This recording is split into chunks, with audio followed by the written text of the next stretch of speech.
स्वागत है दोस्तों आप सभी का आपके यूट्यूब चैनल एग्जाम पैरा पर।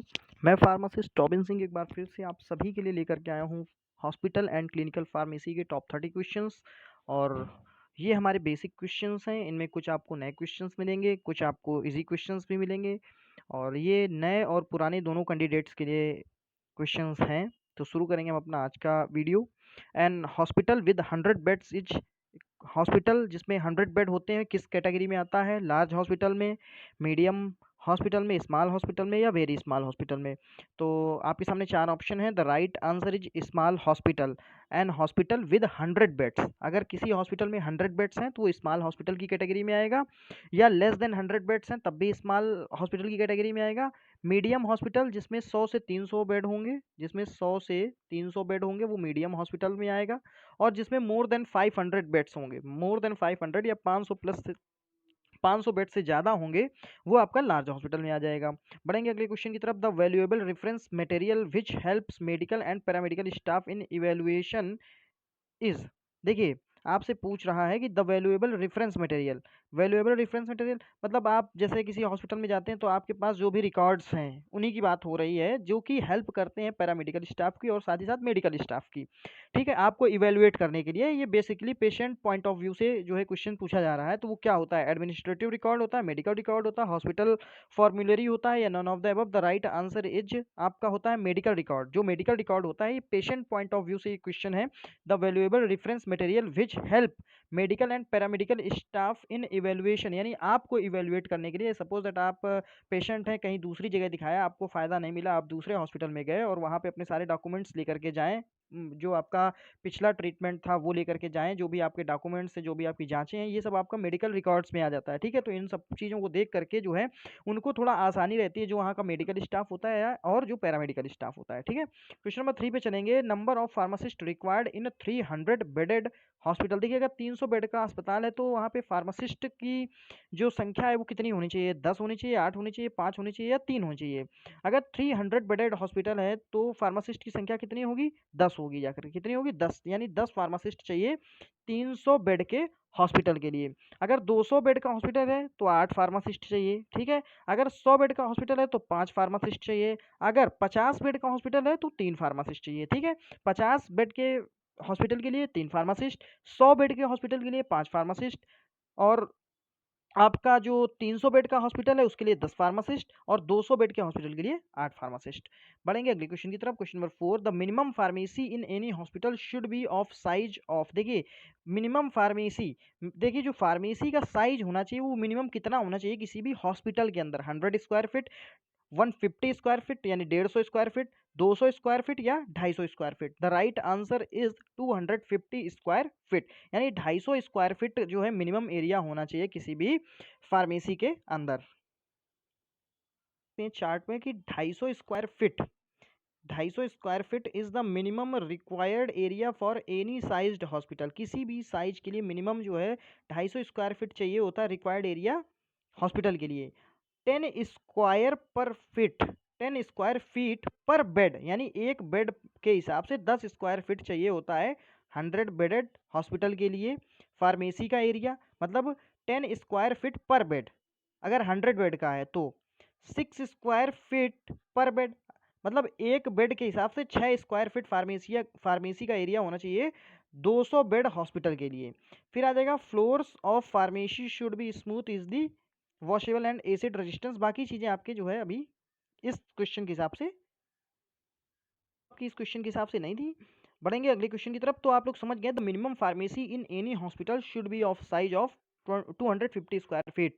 ठीक है, ambulatory patient, very very important question. इस क्वेश्चन को आप लोग कर लीजिए टिक, बहुत बार पूछा गया है। एम्ब्यूलेटरी पेशेंट का मतलब क्या होता है? In patient, out patient, reference patient, emergency patient? The right answer is out patient. Ambulatory patient मतलब होता है किसी पेशेंट को आप लेकर के आए, ठीक है, या पेशेंट आपके पास आया और आपने उसको मेडिसिन दे दी, ठीक है, ओपीडी में दिखाया और चला गया, ठीक है, वो होता है ambulatory patient. The term used for multiples of single dose administration of medication prepared by pharmacist. देखिए जब कोई फार्मासिस्ट क्या करता है कि बहुत सारे डोज को एक बॉटल में या केवल एक डोज बना करके आपको दे देता है, ठीक है, यही कहने का मतलब है the term used for multiple of single dose, यानी मल्टीपल डोज उसके अंदर है और उन मल्टीपल को मिला करके सिंगल डोज कर दिया। ठीक है, तो इस मेडिकेशन को जब फार्मासिस्ट प्रिपेयर करता है तो इसको क्या कहते हैं, unit dose dispensing, multiple dose dispensing, single dose dispensing या वेरिएंट डोज डिस्पेंसिंग। तो इसका जो राइट आंसर आ जाएगा वो हो जाएगा यूनिट डोज डिस्पेंसिंग। क्यों? क्योंकि जब आप वहां से लेकर के निकले तो आपके पास यूनिट यानी केवल एक डोज था, मतलब ओवरऑल एक डोज था, उस एक डोज के अंदर आपके कई सारे डोज हैं। ठीक है, जैसे कि आप 100 ml की बॉटल लेकर के आए, ये सपोज दैट 100 ml की बॉटल है। ठीक है, 100 ml की बॉटल है। अब आपसे बता दिया गया है कि आपको लेना कितना है, कि ईच 5 ml कंटेन्स, ठीक है, ईच 5 ml कंटेन्स 10 mg। इस तरीके से हो गया, मतलब प्रत्येक 5 ml में 10 mg हो गई। तो ये आपकी डोज हो गई पर डे की 5 ml। ठीक है, और यही 5 5 ml जो है आपकी पर डे की 10 mg की डोज मिला करके उन्होंने 100 ml कर दिया। ठीक है, तो 20 दिन की डोज आपकी बन के तैयार हो गई। और केवल 20 दिन की डोज केवल एक बोतल में दे दी, अलग अलग बोतल में ना दे करके 5 5 ml, केवल एक बोतल में 100 ml दे दिया। तो इसको कहते हैं unit dose dispensing. Question number 7 पे चलेंगे, factors which determines economy of hospital. देखिए ऐसे फैक्टर जो कि डिटरमाइन करते हैं इकोनॉमी, यानी आर्थिक स्थिति जो किसी भी हॉस्पिटल की होती है, तो क्या होगा, मैन्युफैक्चरिंग स्टाफ होगा, मैन्युफैक्चरिंग इक्विपमेंट होंगे, मैन्युफैक्चरिंग रिक्वायरमेंट होंगे, या ऑल द अबव।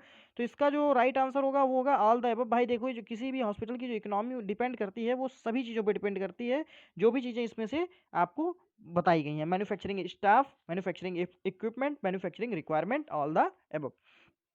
बढ़ेंगे क्वेश्चन नंबर 8 पे, एलवीपी स्टैंड फॉर। देखिए एलवीपी का मतलब क्या होता है, काफी अच्छा क्वेश्चन है ये भी। Low volume parenterals, large volume parenterals, large variety parenterals, या large variation parenteral. The right answer is large volume parenterals. LVP जो होता है स्टैंड होता है large volume parenteral. Which one is the component of L A F. देखिए L A F का component किसका है, एल ए एफ ये एक चीज होती है जो कि फिल्टर्स वगैरह में लगी होती है, जैसे हेपा फिल्टर, ग्राइंडर, रोलर या होमोजिनाइजर। तो जो एल ए एफ होता है ये एक पार्ट होता है, किसका पार्ट होता है, हेपा फिल्टर का पार्ट होता है। और इसका फुल फॉर्म क्या होता है, एल ए एफ का laminar air flow, laminar air flow. ठीक है, ये कंपोनेंट होता है एल ए एफ, और किसका कंपोनेंट होता है, हेपा फिल्टर का होता है। ठीक है, फिर बढ़ेंगे क्वेश्चन नंबर 10 पे, test to check the parenteral preparation are free from microorganism. देखिए ऐसा टेस्ट जो चेक करने के लिए किया जाता है क्या, कि जो हमारा पेरेंट्रल प्रिपरेशन है, जो पेरेंट्रल प्रिपरेशन है वो फ्री फ्रॉम माइक्रो ऑर्गेनिज्म, यानी उस प्रिपरेशन में किसी भी तरीके का कोई भी माइक्रोब्स जो है नहीं है, माइक्रोब्स नहीं है। ठीक है, जैसे फंजाई, बैक्टीरिया, वायरस, इस तरीके की कोई भी चीज़ नहीं है। तो उस टेस्ट को क्या कहते हैं, पायरोजन टेस्ट कहेंगे, लीकेज टेस्ट कहेंगे, क्लियरिटी टेस्ट कहेंगे, या स्टेरिलिटी टेस्ट कहेंगे। The right answer is sterility test. देखिए यहाँ पे कंफ्यूज नहीं होता है पायरोजन टेस्ट में और स्टेरिलिटी टेस्ट में। स्टेरिलिटी टेस्ट के अंदर ही पायरोजन टेस्ट आ जाता है, पायरोजन टेस्ट किसके अंदर आएगा, स्टेरिलिटी टेस्ट के अंदर आएगा। क्यों, स्टेरिलिटी टेस्ट का मतलब होता है फ्री फ्रॉम माइक्रो ऑर्गेनिज्म, पायरोजन्स। ठीक है, पायरोजन्स का मतलब क्या होता है, ऐसे पार्टिकल जो माइक्रो ऑर्गेनिज्म से निकले हुए होते हैं, जैसे बैक्टीरिया हो गया, बैक्टीरिया का जो वेस्ट पार्ट हो गया, आप इस तरीके से कह सकते हैं, बैक्टीरिया का वेस्ट पार्ट हो गया। ठीक है, तो उसको कह देते हैं हम लोग पायरोजन्स। ठीक है, और बढ़ेंगे अगले क्वेश्चन की तरफ, the method of sealing the ampoule by melting it below the tip is. देखिए the method of sealing the ampoule by melting it below the tip, method seal करने का एम्प्यूल को कहाँ से, बाय मेल्टिंग, इसको melt करके कहाँ, below the tip, यानी उसकी टिप से नीचे, टिप से नीचे। सपोज दैट ये एम्प्यूल्स है हमारा, ये एम्प्यूल्स है हमारा, तो यहाँ से ये लॉक होता है, यहाँ से टूटता है, तो ये क्या हो गया, ये हो गया टिप, यानी इसकी गर्दन हो गई ऊपर की। ठीक है, और ये जो है नीचे जो है यहाँ से लॉक कर दिया गया। तो ये आपसे पूछा जा रहा है, the method of sealing the ampoule by melting it below the tip. Below the tip, इसको मेल्ट करने के प्रोसेस को क्या कहते हैं, tip sealing, pull sealing, fusion method, या mechanical method. The right answer is pull sealing. ठीक है, बढ़ेंगे अगले क्वेश्चन की तरफ, question number 12, H M L stand for. देखिए एच एम एल का फुल फॉर्म क्या होगा जाकर के, high medium low, heavy medium light, high medium light, heavy medium low. The right answer is heavy medium और light, heavy medium और light. Question number 13 पे चलेंगे, range of warm temperature is from. देखिए जो वार्म टेम्परेचर होता है उसकी range कहाँ से कहाँ तक के लिए होती है, 2 to 8 degree Celsius, 8 to 25 degree Celsius, 30 to 40 degree Celsius, या above 40 degree Celsius. The right answer is 30 to 40 degree Celsius. ठीक है, 30 to 40 डिग्री सेल्सियस, ये आपका आ जाएगा जाकर के वार्म टेम्परेचर। और एक्सीसिव वार्म या एक्सीसिव हीट टेम्परेचर क्या आएगा, अबव 40 डिग्री सेल्सियस। ठीक है, रूम टेम्परेचर आपका आ जाता है 8 to 25 डिग्री सेल्सियस। ठीक है ना, कोल्ड टेम्परेचर आ जाता है 2 to 8 डिग्री सेल्सियस, है ना। तो विच वन इज अ सीजर, अब आपसे पूछ रहा है कि इनमें से कौन सा एक सीजर है, स्ट्रेट पॉइंटेड, सर्जिकल, फ्लेक्सिबल या plain. The right answer is straight pointed. Which one is a scissor, straight pointed. Question number 15 पे चलेंगे। Main role of PTC, pharmacy therapeutic committee, PTC का मेन रोल क्या होता है, managing hospital, ADR यानी adverse drug reaction को monitor करना, या फाइनेंशियल हॉस्पिटल, या रिक्रूटमेंट ऑफ फॉर हॉस्पिटल, या हॉस्पिटल के लिए रिक्रूटमेंट जो है करना। तो मेन रोल ऑफ पीटीसी क्या होगा जाकर के, main role of pharmacy therapeutic committee. देखिए जिसके नाम से ही पता चल रहा है, इसमें इसके नाम में लिखा हुआ है थेरापेटिक। थेरापेटिक का मतलब जो ट्रीटमेंट से रिलेटेड हो, और ट्रीटमेंट का मतलब हो गया जाकर के, यानी ट्रीटमेंट में सारी चीजें आएंगी, एडवर्स इफेक्ट भी आएगा, साइड इफेक्ट भी आएगा, बेनिफिशियल जो इफेक्ट आएगा, यानी जिसको थेरापेटिक इफेक्ट कहते हैं। ठीक है, तो इसी में जो है आपका एडवर्स ड्रग रिएक्शन जो है आ जाता है। तो the right answer is ADR, यानी main role of pharmacy therapeutic committee क्या होता है, एडवर्स ड्रग रिएक्शन के लिए होता है या मॉनिटर करना होता है। दोस्तों अगर आपको ये वीडियो अच्छा लग रहा हो तो प्लीज़ हमारे इस चैनल एग्जाम पैरा को सब्सक्राइब करें, वीडियो को लाइक करें और अपने दोस्तों तक जरूर शेयर करें। क्वेश्चन नंबर 16 पे चलेंगे। Revision of the hospital formulary is done by, देखिए जो हॉस्पिटल फॉर्मुलरी का रिवीजन होता है ये कौन करता है, सिटी, ऑर्गेनाइजेशन, पीटीसी या adviser. The right answer is pharmacy therapeutic committee यानी पीटीसी क्या करता है, revision of the hospital formulary. Hospital formulary का रिवीजन करना काम होता है पीटीसी का। If regional information is modified, देखिए इफ रीजनल, यदि जो आपकी रीजनल इंफॉर्मेशन है अगर उसको मॉडिफाइड किया जाता है तो ये सोर्स ऑफ इंफॉर्मेशन बन जाता है कौन सा, प्राइमरी, सेकेंडरी, टर्शियरी या quaternary. The right answer is secondary, यानी अगर आप रीजनल इंफॉर्मेशन में किसी भी तरीके का मॉडिफिकेशन कर देंगे तो ये सेकेंडरी सोर्स बन जाता है इन्फॉर्मेशन का। क्वेश्चन नंबर 18 पे चलेंगे। इन कोल्ड सल्फ्यूरिक एसिड, बहुत ही अच्छा क्वेश्चन है। In cold sulphuric acid cotton dissolve, in cold sulphuric acid कितने परसेंट कॉटन डिजॉल्व हो जाता है, 80% weight per weight, 60% weight per weight, 40% weight per weight, 90% weight per weight. The right answer is 80% weight per weight, 80% weight per weight. ठीक है, बढ़ेंगे अगले question की तरफ। क्वेश्चन नंबर कह सकते हैं एपनिया, ये किससे रिलेटेड है, पेन इन ज्वाइंट यानी ज्वाइंट में जब पेन होने लगता है उससे, या ट्रांजिटरी सिसेशन ऑफ ब्रीदिंग यानी आपको सांस लेने में अगर दिक्कत हो रही है तो, या फॉलिंग ऑफ हेयर, या एबनॉर्मल रिदम ऑफ हार्ट यानी हार्ट की जो रिदम है हार्ट बीट की वो एबनॉर्मल हो जाए। तो इसका जो राइट आंसर होगा एपनिया जो होता है, एपनिया वो टर्म इस्तेमाल होता है जाकर के अगर आपको सांस लेने में दिक्कत आने लगे, यानी transitory cessation of breathing, transitory cessation of breathing breathing. ठीक है, तो ये हो गया एपनिया। फिर क्वेश्चन नंबर 20 पे चलेंगे। Word used for twice the quantity is, देखिए आपको बताना है कि ऐसा वर्ड जो कि इस्तेमाल होता है ट्वाइस द क्वांटिटी यानी डबल क्वांटिटी के लिए, दो बार के लिए, ठीक है, क्वांटिटी डबल हो जाए, तो कौन सा होगा, duplum, dimidium, divide, dosis. The right answer is duplum, duplum. Duplum word जो होता है वो डबल क्वांटिटी के लिए इस्तेमाल होता है, ट्वाइस द क्वांटिटी यानी क्वांटिटी को डबल कर देना। 21 नंबर ऑफ क्वेश्चन पे चलेंगे हम लोग। नॉर्मल ह्यूमन ब्लड प्रेशर, देखिए आप सभी लोग जानते हैं, बताने की कोई जरूरत नहीं है, लेकिन एक पॉइंट मैं आपको इसमें जरूर बताऊंगा। The right answer is 120/80, 120/80। लेकिन as per the guideline of WHO World Health Organization के हिसाब से जो नॉर्मल माना गया है वो है 140/90। ठीक है, 140/90 ये जो है नॉर्मल कहा गया है WHO की तरफ से। 22 नंबर ऑफ क्वेश्चन पे चलेंगे। एंजाइना मीन्स, एंजाइना मतलब क्या होता है, एंजाइना मतलब होता है पेन सिंड्रोम, एक तरीके का पेन हो जाना। Increased supply of oxygen, decreased supply of oxygen, increased supply of carbon dioxide या decreased supply of carbon dioxide. तो राइट आंसर होगा decreased supply of oxygen in the heart. ठीक है, हार्ट में अगर ऑक्सीजन की सप्लाई डिक्रीज हो जाती है, इस्केमिक कंडीशन बन जाती है। इस्केमिया का मतलब जो आप ऑक्सीजन की जो सप्लाई है वो जो है कम हो जाए, या आप जितनी ऑक्सीजन की रिक्वायरमेंट है उतनी ना पहुंचे, तो इसको कहते हैं इस्केमिया। ठीक है, तो एंजाइना का मतलब होता है जब ऑक्सीजन की प्रॉपर सप्लाई नहीं हो पाती है स्पेशल मसल्स मायोकार्डियम में, हार्ट की स्पेशल मसल्स मायोकार्डियम में, तब जो है आपका एंजाइना जो है बन जाता है। ठीक है, एंजाइना का मतलब होता है heart pain. Normal clotting time for whole body at 37 degree Celsius, देखिए नॉर्मल क्लॉटिंग टाइम क्या होता है पूरी बॉडी के लिए 37 डिग्री सेल्सियस पे, 6 to 8 minute, 2 to 6 minute, 3 to 7 minute या 4 to 9 minutes. The right answer is 4 to 9 minutes. The right answer is 4 to 9 minutes, यानी 4 से 9 मिनट लगते हैं नॉर्मल क्लॉट होने में पूरी बॉडी के ब्लड को, 37 डिग्री सेल्सियस की बात अगर की जाए तो। Source of vitamin D is, source of vitamin D, vitamin D का सोर्स क्या है, विटामिन डी का सोर्स क्या है, green leafy vegetable, sunlight, exercise या water. The right answer is sunlight, source of vitamin D is sunlight. Question number 25 पे चलेंगे। Teratogenicity is the condition in which there is abnormal development of, देखिए teratogenicity एक condition होती है जो कि होती है जा करके एम्ब्रियो के साथ, फीटस के साथ, ठीक है।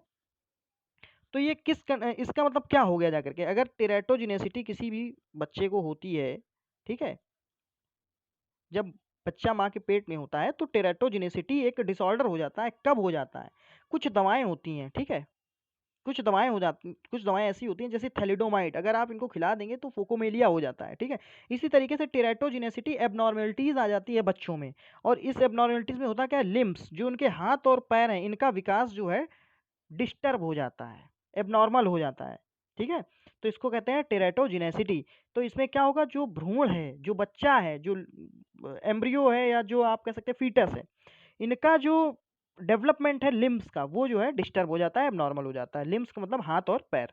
Vitamin B3 is also known as, देखिए जो विटामिन B3 से आपसे पूछा जा रहा है, vitamin B3 is also known as pyridoxine, niacin, cyanocobalamin या थाइमिन। विटामिन B3 बहुत ज्यादा इंपॉर्टेंट क्वेश्चन है, किसी ना किसी एग्जाम में आ जाता है, इसको याद कर लीजिए। नियासिन होता है, या कहीं कहीं पे आप इसको निकोटिनिक एसिड भी कह सकते हैं, ठीक है। क्वेश्चन नंबर 27 पे चलेंगे। The absorption rate of these is faster in these, मतलब जो भी ये आपके सामने चार ऑप्शन है, इनमें से सबसे ज्यादा तेज तेजी से तेज तरीके से कौन सा एब्जॉर्ब होगा? टैबलेट जल्दी एब्जॉर्ब होगा, कैप्सूल जल्दी एब्जॉर्ब होगा, कोटेड टैबलेट जल्दी एब्जॉर्ब होगी, या सॉल्यूशन जल्दी एब्जॉर्ब होगा? The right answer is solution. Solution जो है ज्यादा फास्टली एब्जॉर्ब होगा। क्वेश्चन नंबर 28 पे चलेंगे। When the bioavailability of drug from different formulation is same it is called as, देखिए when the bioavailability of drug, जब drug की bioavailability, ठीक, फ्रॉम डिफरेंट फॉर्मुलेशन, यानी किसी दूसरे फॉर्मुलेशन में भी सेम हो। जैसे आप सपोज दैट दो दवाएं हैं, दवा ए और दवा बी, ठीक, ये एक ब्रांड नेम से है, ये दूसरे ब्रांड नेम से है, दोनों के अंदर साल्ट एक ही है। सपोज दैट डाइक्लोफिनेक इसके अंदर भी है और डाइक्लोफिनेक इसके अंदर भी है, ठीक है। ये भी जेनरिक है और ये भी जेनरिक है। अब बात ऐसे करेंगे, पेटेंट कह देंगे तो पेटेंट में क्या होता है कि उसकी पोटेंसी और एफिकेसी दोनों ज़्यादा होती हैं। जेनरिक की अगर बात करते हैं तो potency efficacy as compare to patent कम होता है, ठीक है। तो अगर दोनों ही जेनरिक मेडिसिन हैं, ठीक है, ए और बी, ठीक, दोनों ही जेनरिक मेडिसिन हैं, ये ए नाम से है, ये बी नाम से, और दोनों के अंदर ही डाइक्लोफिनेक है, दोनों के अंदर ही 50 mg डाइक्लोफिनेक है, 50 mg, ठीक है। तो जो रिस्पांस ये डाइक्लोफिनेक देगी ए वाली, वही रिस्पांस अगर ए के बदले में आप बी खिलाते हैं तो बी भी देगा भाई, क्योंकि बी में भी 50 mg है, इसमें भी 50 mg है। तो इसको कहते हैं बायो इक्विवेलेंस, यानी सेम फॉर्मुलेशन अगर देते हैं, एक की जगह कोई दूसरा दे देते हैं, सेम फॉर्मुलेशन डाइक्लोफिनेक ए की जगह डाइक्लोफिनेक बी देते हैं 50 mg, तो भी वो वही काम करेगी जो डाइक्लोफिनेक ए काम करेगी, ये आपसे कहा जा रहा है, ठीक है। तो इसको कहते हैं बायो इक्विवेलेंस, ठीक है। क्वेश्चन नंबर 29 पे चलेंगे। Dry solids are sterilised by, dry solids जो होते हैं वो कैसे स्टरलाइज्ड किए जाते हैं? Dry heat sterilisation, moist heat sterilisation, ionisation या lyophilisation. The right answer is moist heat sterilisation. जो ड्राई सॉलिड्स है वो मॉइस्ट हीट स्टरलाइजेशन से हम लोग स्टराइल करते हैं ड्राई सॉलिड्स को, ठीक है। और moist heat sterilisation autoclave, with the help of autoclave. Question number 30 पे चलेंगे, जो हमारा आज का लास्ट क्वेश्चन है। Rheumatoid arthritis is a chronic disease, rheumatoid arthritis is a chronic disease manifested primarily by, तो इसके देखिए रूमेटॉइड अर्थराइटिस आप जानते हैं पेन होने लगता है जॉइंट्स में, आप सभी लोग जानते हैं, एक क्रोनिक डिजीज है, ठीक है। और इसके जो सिम्टम्स हैं, मैनिफेस्टेड मतलब एक तरीके से सिम्टम्स ही हो गए। प्राइमरी सिम्टम्स क्या होंगे जाकर के? Thickening of arterial walls, inflammation, imbalance of oxygen, rise of BP. The right answer is inflammation, inflammation right answer होगा जाकर के, यानी प्राइमरी जो इसका सिम्टम्स होगा, प्राइमरी मैनिफेस्टेशन जो होंगे वो होगा जाकर के इन्फ्लामेशन, ठीक है, स्वेलिंग हो जाना। दोस्तों अगर आपको ये वीडियो अच्छा लगा हो तो प्लीज़ हमारे इस चैनल एग्जाम पैरा को सब्सक्राइब करें, वीडियो को लाइक करें और अपने दोस्तों तक जरूर शेयर करें। हम आपके लिए इसी तरीके से डिफरेंट टाइप के MCQs लाते हैं, वन लाइनर क्वेश्चंस आते हैं, फार्मासिस्ट की गवर्नमेंटेड वैकेंसी की अपडेट लाते हैं, और जो भी फार्मेसी सेक्टर की जो भी अपडेट होती है वो आपको पहुँचाते रहते हैं। करना आपको इतना है कि चैनल को सब्सक्राइब करना है, वीडियो को लाइक करना है और अपने दोस्तों तक शेयर करना है। Thanks for watching the video, thank you so much.